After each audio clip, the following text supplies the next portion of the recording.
কাল রাত 12টায় 2 মিনিটের টিজার বেরিয়ে গেছে অঙ্কুশের মির্জা মুভির।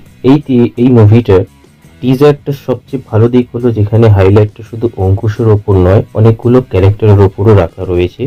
অঙ্কুশ যেহেতু প্রডিউসার, তাই অঙ্কুশ প্রডিউসার বলে পুরো মুভিটা তার ওপর কেন্দ্র করে রাখা হয়নি।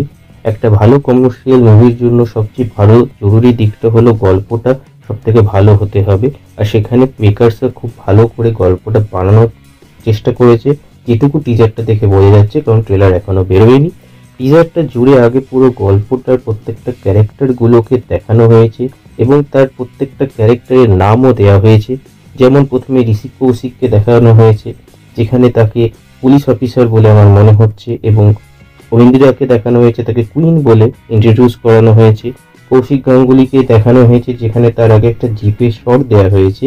তো আমি প্রথমে ভেবেছিলাম সেখানে হয়তো অঙ্কুশ তাকে দেখতে পাবো, কিন্তু সেটা নয়। ওখানে কৌশিক দাকে এমন করে দেখানো হয়েছে, কৌশিক গাঙ্গুলিকে, যেখানে প্রথমে মনে হয়েছে এটা টপে একদম যে গ্যাংয়ের লিডার থাকে তাকে এখানে ওইভাবে প্রেজেন্ট করছে, এবং সে পরে দেখানো হয়েছে তাকে কিং হিসেবে। এবং প্রত্যেকটা যে এখানে ক্যারেক্টারগুলোর এক একটা মিনিং রয়েছে, যেগুলো পরে ট্রেলার দেখালে আমরা নিশ্চয়ই জানতে পারবো। তারপর এখানে একটা শট দেওয়া হয়েছে, যেখানে অঙ্কুশ দাকে প্রথমে পেছন দিক থেকে একটা শট দেওয়া হয়েছে, তারপর তাকে সামনে নিয়ে এসছে এবং সেখানে কয়েকগুলো গ্রিন রঙের কালার দিয়ে তাকে দেখানো হয়েছে, কিন্তু তার ফেস রিভিল করা হয়নি। এবং তারপরে আরেকটা শট দেখানো হয়েছে, যেখানে একটা অ্যাকশন সিন হচ্ছে, তারপরে গিয়ে লাস্টে একটা শট যেখানে অঙ্কুশ জাম্প নিচ্ছে এবং সেইখানে গিয়ে তাকে প্রথম তার ফেস রিভিল করা হয় এবং তাকে কার নাম দেওয়া হয়েছে জোকার।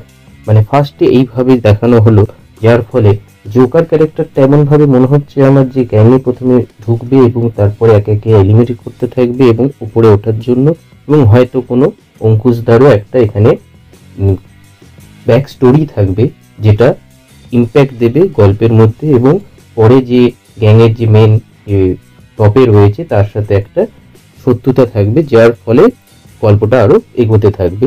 আমার এটা প্রেডিকশন যে এরকম ভাবে হয়তো গল্পটা চলবে, যেটা আরো ভালো হবে, যেমন আগে আমরা যে গল্পগুলো দেখেছি নতুন ধরনের পরের দিকেও। এবং এখানে একটা ক্যামিও থাকতে পারে, যেটা পার্ট 1 যেমন নাম দেওয়া হয়েছে জোকার, এবং পার্ট 2 জন্য একটা নিশ্চয়ই ক্যামিও থাকবে, যেখানে পোস্ট ক্রেডিট সিন দেখানো হবে, যেমন সব মুভিতে এখন নতুন করে করা হচ্ছে। যেমন বিক্রমে ছিল রোলেক্স বলে যে ক্যারেক্টারটা আমাদের সুরিয়া প্লে করছিল, সেরকমই এখানেও একটা বড় ধরনের কোনো ক্যামিও থাকতে পারে, এটা হতে পারার চান্স আছে। এবং এখানে যে মুভিতে যে ব্যাকগ্রাউন্ড মিউজিকটা দেওয়া হয়েছে, সেটা প্রত্যেকটাতে ভালো লেগেছে আমার। এবং এরকম যদি আরো ভালো গান, যেমন আগে আমরা একটু যখন ছিলাম তখন আমরা দেখতে পেয়েছি গানগুলো খুব ভালো হতো, সেরকম ভাবে যদি এখানেও গান আর ব্যাকগ্রাউন্ড মিউজিক আর অ্যাকশন সিনগুলো দেখানো হয় তাহলে খুব ভালো লাগবে।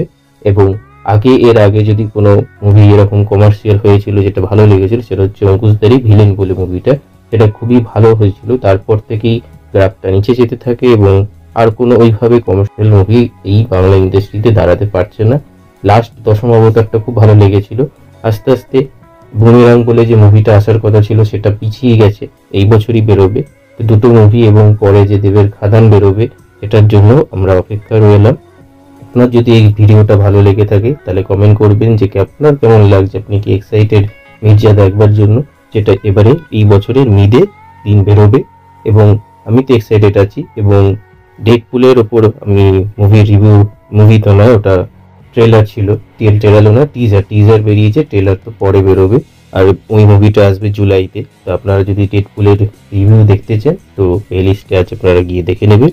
আর ভিডিওটি যদি ভালো লেগে থাকে তাহলে কমেন্ট করুন, শেয়ার করুন এবং সাবস্ক্রাইব করে রাখুন পরবর্তী আপডেটের জন্য।